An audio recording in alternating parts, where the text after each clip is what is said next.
ఏం ఆడుకున్నావు? నా కోసం తనను వదిలేశావు, డబ్బు కోసం నన్ను వదిలేశావు. రేపు వీళ్ళ పరిస్థితి ఏంటి? నాది మా నాన్న పోలిక అనేవాడివి. నిజంగానే నీది మీ నాన్న పోలికని ఇప్పుడు అర్థమైంది. అతని సేవ పేరుతో జనాల్ని చంపేసినట్టుగా నువ్వు ప్రేమ పేరుతో మమ్మల్ని మోసం చేశావు.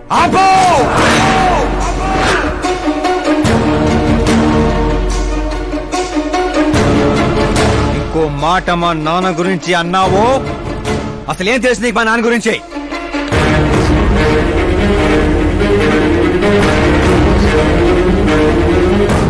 ఆయన ఎవరో తెలుసా?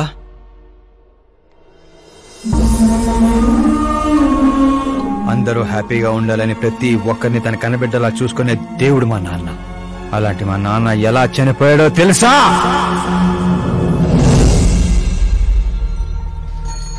ప్రతి సంవత్సరం లాగే ఈ సంవత్సరం కూడా చాపమందు ప్రసాదం కోసం వస్తున్న ప్రజలకి ఆత్రేయపురం స్వాగతం పలుకుతోంది.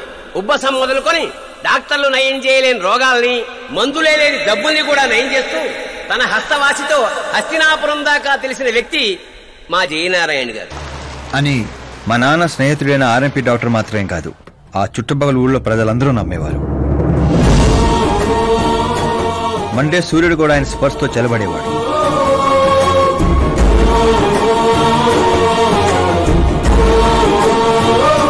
అయ్యా నమస్కారం.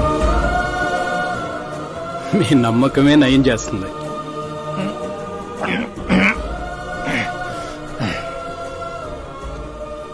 ఇది ఆనమ్మా. ఇది సంపాదన కోసం కాదు, సర్వీస్ మాత్రమే. వైద్యం చదివిన చేతులు నయం చేయలేని జబ్బుల్ని కూడా సేద్యం చేసిన చేతులతో నయం చేస్తున్నారు. కనీసం మాతృప్తి కోసమైనా. మీ బిడ్డ ఆరోగ్యం బాగుపడితే మా పిల్లలు బాగుండాలని దీవించండి.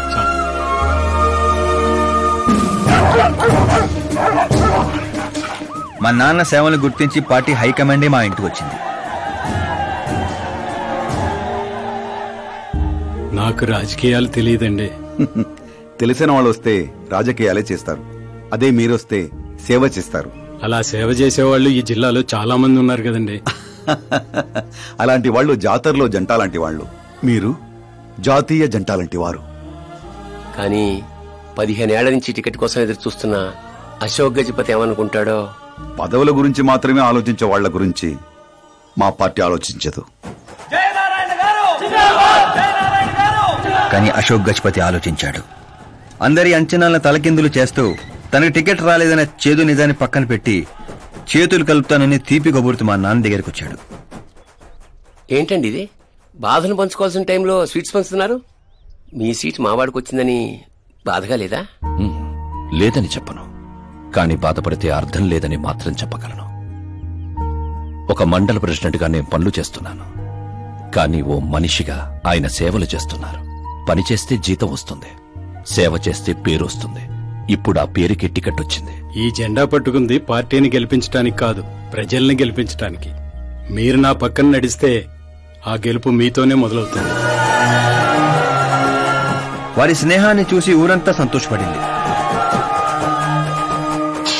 కానీ అశోక్ గజపతి అనుచరుల అవమానంతో ఆయన ఇంటి మీద పడ్డారు. ఏంటన్నా ఇది?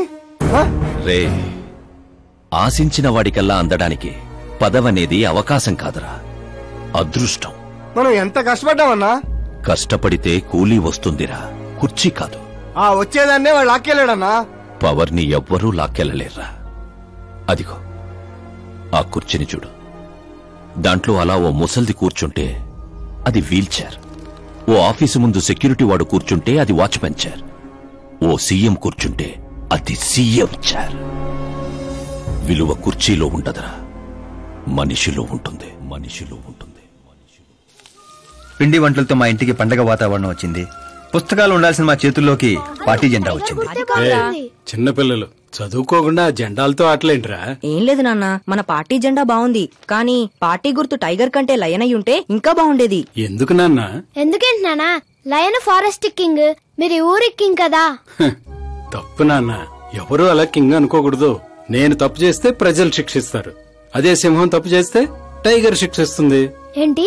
లయన్ తప్పు చేస్తే టైగర్ శిక్షిస్తుందా? అన్ని టైగర్స్ కాదు నాన్న, ఒక్క బెంగాల్ టైగర్ కే ఆ శక్తి తెలివి ఉంది. అందుకే అది మన నేషనల్ యానిమల్ అయింది. ఈ నేషనల్ పార్టీకి గుర్తయింది. ఓ అంటే బెంగాల్ టైగర్ కి అంత పవర్ ఉంటుందన్నమాట. అవును, నీ ఎంత పవర్ ఉంది. ఆ రోజు నామినేషన్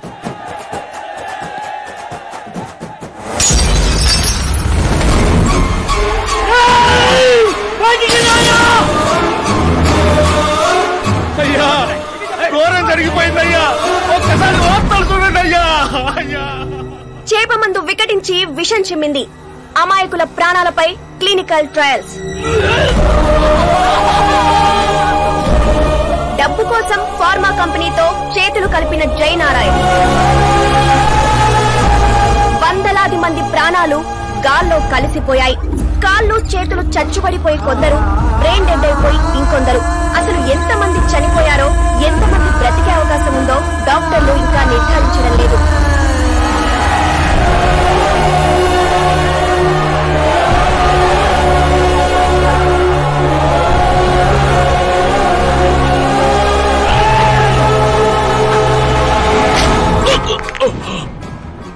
మీరిక్కడ ఉండడం మంచిది కాదు. నాతో రండి. ఆగండి, ఆగండి. ఎక్కడో ఏదో తప్పు జరిగింది. ఆయన అలాంటి వాడు కాదు.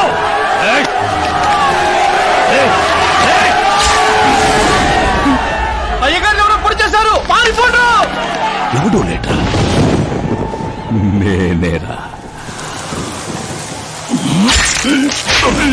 చావు నీడలా అతని రూపంలో పక్కన చేరిందని ఊహించలేకపోయాడు నాన్న.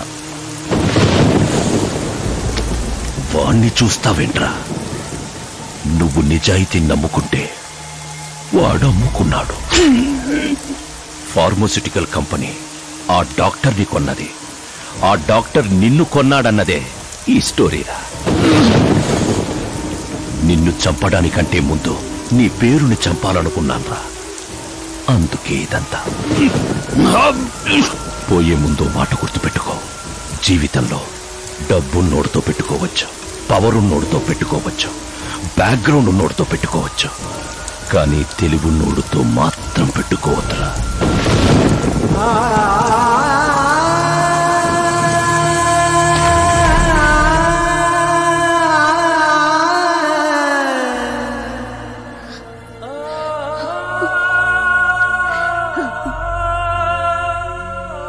ఆ తర్వాత అవమానంతో మా అమ్మమ్మ వాళ్ళు ఊరు వచ్చేసాం. చనిపోయాడనుకున్న డాక్టర్ బతికే ఉన్నాడని పెళ్లి చూపులకు వెళ్ళినప్పుడు నాకు తెలిసింది. మా ఫ్యామిలీ ఫొటోస్. ఈయన మా పెదనాన్నగారు.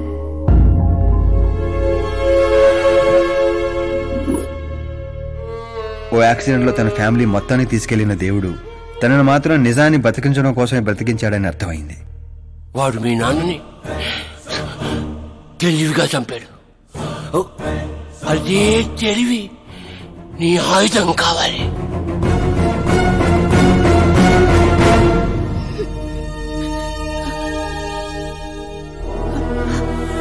అమ్మా అమ్మా అమ్మా కూర్చో కూర్చో కూర్చో.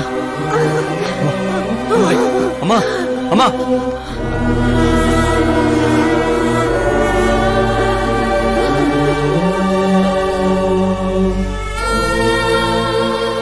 జరిగిన నిజం ఏంటో తెలియక గడప దాటకుండా ఇంట్లోనే ఏడుస్తూ గడిపినా మా అమ్మకేం చెప్తావు? బయటికి వెళ్ళినప్పుడు మా నాన్న పేరు చెప్పుకోవడానికి తడబడిన మా అన్నలకేం చెప్తావు? రై, వయసులో మాకంటే చిన్నవాడవేనా? ఈ బాధ్యత తీసుకుని ఈ ఇంటికి పెద్ద కొడుకు అయ్యేవరా? అన్నయ్య, మరి ఆ డబ్బు ఎందుకు తీసుకున్నా? రేపు మా నాన్న పోయిన రోజు, ఆయన పరువు పోయిన రోజు. ఏ ఊరైతే మా నాన్నని ద్వేషించిందో అదే ఊరు మళ్ళీ మా నాన్నని ప్రేమించేలా చేయబోతున్నాను. ఆ డబ్బుతో.